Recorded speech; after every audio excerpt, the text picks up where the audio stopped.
मेरी बीवी को आज तक किसी गैर मर्द ने ना देखा था। शायद ही दुनिया में कोई औरत इस कदर पर्दादार और बाहिया, ऊपर से वो भी बेपनाह खूबसूरत भी थी। जब मैं कमरे में दाखिल होता तो अक्सर उसे इबादत में मशगूल पाता। उस लम्हे मेरा दिल खुशी से भर जाता कि अल्लाह ताला ने मुझे कितनी नेक और पाक बाज बीवी अता की है। मैं जब अपनी माँ के पास बैठता, जो बरसों से फालज के बायस बिस्तर तक महदूद थी, तो वो इशारों में कहती अपनी बीवी को तलाक दे। तो मैं हैरान होता, बल्कि उनसे नाराज़ भी हो जाता कि इतनी खिदमत गुजार बहू मिली है, फिर भी उनके दिल में उसके लिए जगह क्यों नहीं। एक दिन मैं दुकान जल्दी बंद करके घर आया क्योंकि तबीयत नासाज थी। कमरे में गया तो बीवी को नमाज पढ़ते देखा। मैंने चाहा कि उसको सरप्राइज दूं, उसके पीछे जाकर खड़ा होगा, लेकिन जब उसने सलाम फेरा और मैंने उसका चेहरा देखा तो मेरे होश उड़ गए। अब मेरी शादी को चंद दिन ही हुए थे। खुशकिस्मती से मुझे फरिया जैसी नेक और बाहियाब बीवी मिली थी। वो जब भी मेरे सामने आती तो मैं सोचता कि अल्लाह ताला ने मुझे किस कदर नवाजा है। उस दिन भी मैंने उसे कहा, फरीहा मेरी तबीयत कुछ ख़राब है, नमाज ख़त्म करके मुझे एक कप चाय बना देना। ये कहते हुए मेरे दिल में सुकून आया, क्योंकि पिछले 2 साल से अम्मी की वजह से हर काम मुझे खुद ही करना पड़ता था। रात के 2 बजे भूख की शिद्दत से आंख खुली। कमरे में मदम बल्ब जल रहा था और फरीहा अब भी इबादत में मशगूल थी। दिल में एक गिला सा जागा। मैंने सोचा, मैंने तो कहा था कि तबीयत ख़राब है, मगर उसे मेरी ज़रा भी परवाह ना हुई। मैं किचन में गया, खुद ही खाना निकाला, गर्म किया। खाते हुए बार बार दिल में यही ख्याल आ रहा था कि शायद वो इस शादी से खुश नहीं। अम्मी के कमरे से कराहट की आवाज़ आई तो मैं भाग कर उनके पास गया, उनकी टांगे दबाने लगा और मौका देकर पूछा, अम्मी, फरीहा कैसी है? आपका ख्याल तो रखती है ना? अम्मी ने मुंह फेर लिया, जैसे वो इसका जिक्र भी सुनना ना चाहती हूँ। मैं मजीद उलझ गया। अभी मैं कुछ और पूछने ही वाला था कि फरीहा कमरे में दाखिल हुई, मुस्कुरा कर बोली, यासर, आप अभी तक जाग रहे हैं? फिर वो आगे बढ़कर अम्मी की टांगे दबाने लगी और प्यार से उन पर कंबल डाल दिया। मैं हैरान रह गया। तब समझ आया कि शायद वो देर से आने पर अम्मी नाराज थी, वरना खिदमत में तो वो किसी कमी ना छोड़ती थी। सुबह जब मैंने उसे देखा तो वो ना सिर्फ मेरा नाश्ता बना चुकी थी, बल्कि अम्मी को अपने हाथों से खाना भी खिला रही थी। उसके चेहरे पर अजीब सी मोहब्बत और सुकून था। मैंने हल्के से कहा, फरीहा, तुम्हें कभी ये ख्याल नहीं आता कि शोहर के साथ साथ सास की खिदमत भी करनी पड़ती है? वो मुस्कुराई और बोली, अल्लाह ना करे यासर, मैं कभी आपकी वालदा के बारे में ऐसा सोचूं। आप जानते हैं कि हुकूक अल्लाह के साथ साथ हुकूकुल इबाद भी फ़र्ज़ है, और हुकूकुल इबाद की माफ़ी भी नहीं है। आपकी वालदा मेरे लिए नेकियां कमाने का ज़रिया है। जब मैं उनका खिदमत करती हूँ तो मुझे यूँ लगता है जैसे एक समंदर से नेकियां समेट रही हूँ। उसकी बातें सुनकर मेरी आंखों में आंसू आ गए। मैंने अपनी माँ के खिदमत को कभी यूँ नहीं सोचा था, लेकिन दिल के किसी कोने में एक खलश भी बाकी थी। मैं चाहता था कि फरिया सिर्फ मेरी हो जाए। मेरे आने पर वो सब कुछ छोड़ छाड़ कर मेरी तरफ मुतवज्जो हो, लेकिन वो अक्सर कुरान और नमाज में इतनी डूब जाती कि मुझे नज़रअंदाज कर देती। एक दिन जब मैं काम से लौटा तो भूख से बेहाल था। मैंने कहा, फरीहा, खाना ले आओ। वो घबरा गई और आहिस्ता से बोली, मैंने अभी खाना नहीं बनाया, मैं चाहती थी कि कुरान ख़त्म करके उठूं। आज अल्हम्दुलिल्लाह मेरा कुरान मुकम्मल होगा जी। सुनकर मेरे अंदर का लावा फट गया। मैं गुस्से में चिल्लाया, शायद तुम भूल रही हो कि मैं तुम्हारा शोहर हूँ। मेरी खिदमत करना, मेरा हक अदा करना तुम पर फर्ज है। लोग शादी सुकून के लिए करते हैं, लेकिन मैंने तो तुमसे शादी के अजाब मोल ले लिया। अगर तुम्हें इबादत का ही शौक था तो शादी क्यों की? मेरी तल्ख बातें सुनकर वो रोने लगी और सिसकियां भरते हुए बोली, यासर, दरअसल मैं इबादत का सहारा लेकर खुद को आपसे दूर रखने की कोशिश करती हूँ। मुझे डर है कि कहीं आप मेरे करीब ना हो जाएं। तुम मुझसे दूर क्यों रहना चाहती हो? मैंने सवाल किया तो वो आगे बढ़ी और अपने हाथ पर एक निशान दिखाया, और निशान देकर मैं हैरान रह गया। फरीहा ने आहिस्ता आवाज में कहा, यह निशान एक बुजुर्ग ने बचपन में देखा था।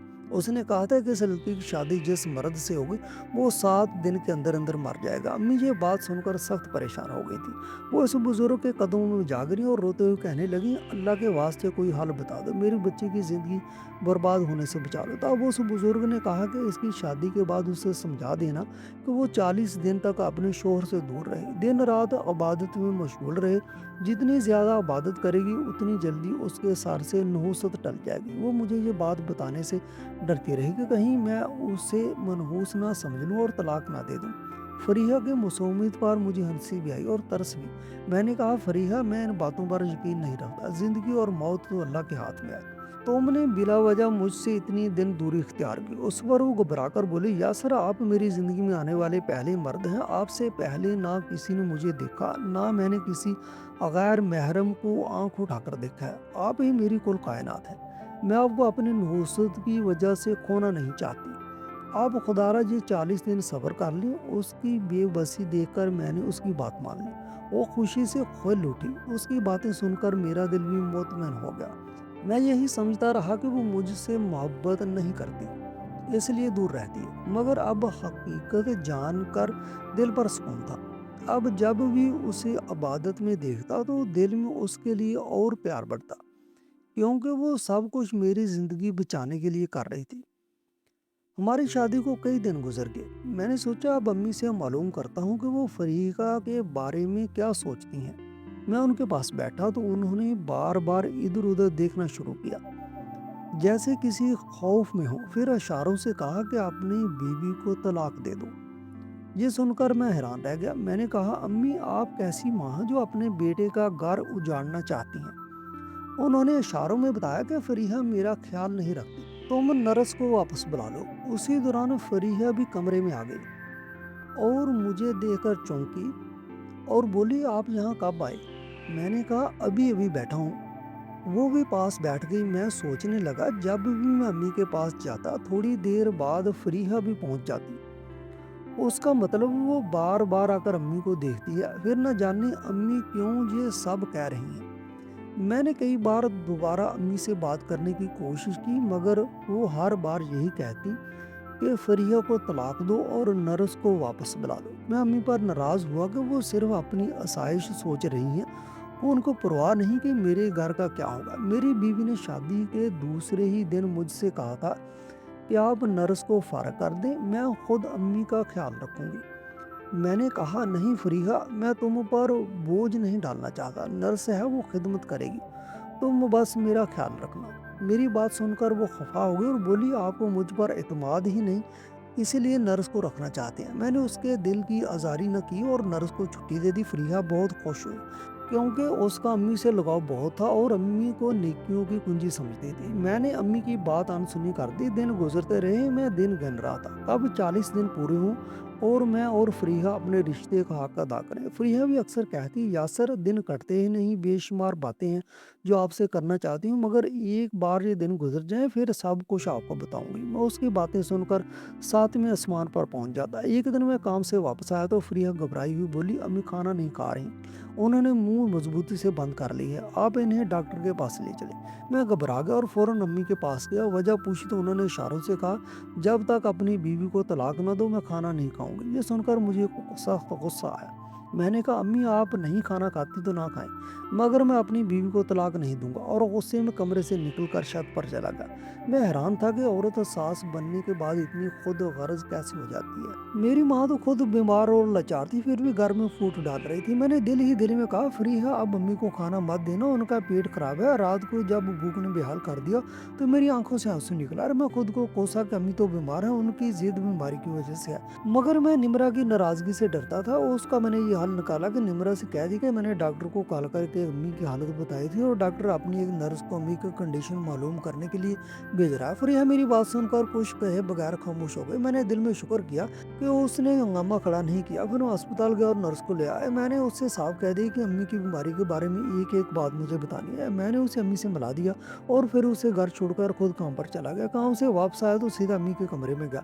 मैंने पूछा, सिस्टर अम्मी की हालत कैसी है? वो बोली, यासर साहब मुझे आपसे जो उम्मीद नहीं थी कि उससे पहले कि अपनी बात मुकम्मल करूँ वहाँ निमरा आ गई थी और तस्दीक करने लगी। फिर नर्स बोली, आपकी मिसेज कहाँ जॉब करती है? मैंने कहा, नहीं नहीं, वो तो घर में ही रहती है, जॉब नहीं करती। नर्स हैरत से बोली, फिर जो मुझे सुबह से क्यों नजर नहीं आए? फरीहा का चेहरा एकदम से उतर गया और जल्दी से बोली, असल में इतने अरसे से दिन रात अम्मी की खिदमत करती रही हूँ, आज ज़रा फारग थी तो नींद पूरी कर रही थी। मैंने बहाने से निमरा को कमरे से बाहर भेज दिया कि खाना लगाओ, भूख लगे। वो बाहर चली गई तो मैंने नर्स से कहा, खोल कर बात करें। नर्स बोली, आपकी वालदा की हालत नहायत ख़राब है, सफाई ना होने की वजह से उनके जिस्म पर जख्म बन चुके हैं और ये जख्म नहायत तकलीफ दें, उनमें खुजली भी बहुत होती है। मगर आप जानते हैं कि आपकी वालदा मजबूर हैं, वो सब कैसे बर्दाश्त करती होंगी। यासर साहब, अगर आप अपनी वालदा का ख्याल नहीं रख इससे तो इन्हें किसी अस्पताल में एडमिट करा दें या ओल्ड होम भेज दें। अपने लिए जहन्नम की आग मत पैदा करें। नर्स की बात सुनकर मेरा दिल दहल गया, आंखों से आंसू बहने लगे। मैं घबरा कर बाहर निकला और गाड़ी में बैठकर घंटा भर रोता रहा, अल्लाह से अपनी कोताहियों की माफ़ी मांगता रहा। जब आंसू खुश्क हुए तो घर वापस आ गया। फ्री ने पूछा कि आप कहाँ चले गए थे।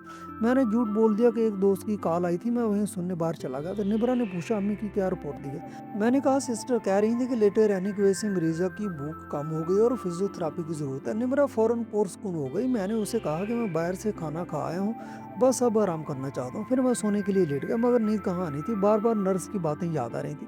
रात का न जाने कौन सा पैर था जब मेरी आंख खड़के की आवाज़ से खुली। मैंने देखा तो निम्रा अलमारी से एक स्याह बैग निकाल रही थी। उसने आस्ता से अलमारी बंद की और कमरे से बाहर निकल गई। मैं भी फौरन उठा और आहिस्ता आहिस्ता उसका पीछा करने लगा। वो छत की तरफ जा रही थी। मैं भी ऊपर गया तो सामने का मंजर देखकर दंग रह गया। छत पर एक लड़का खड़ा था। निम्रा उससे कह रही थी इस बैग में मैंने अपना सारा जेवर और पैसे डाल दिए हैं। अब मेरा यहाँ रहना मुमकिन नहीं, क्योंकि शादी को 40 दिन होने वाले हैं और अब तो घर में नर्स भी आ गई है। मैं दिन में तुमसे नहीं मिल सकती और ना ही रात को। आज भी नर्स ने मेरी शिकायत मेरे शोहर से लगा दी कि दिन भर मुझे घर में नहीं देखा। शुक्र है कि उसे ये पता नहीं चल सका कि मैं छत पर तुम्हारे साथ थी। अब चलो यहाँ से निकल चलते हैं। वो लड़का बोला हाँ बैग मुझे दे दो। इससे पहले कि फरीहा बैग उसे देती, मैंने झट से बैग उसके हाथ से छीन लिया। निम्रा मुझे देखकर कांप गई और डर के मारे उस रस्सी को पकड़कर नीचे उतरने की कोशिश करने लगी जिससे वो लड़का आया था, मगर उसकी गिरफ्त मजबूत न थी, जिसकी वजह से वो नीचे गिर गई और उसकी टांग टूट गई। लड़का मुहारत से कूदकर भाग निकला।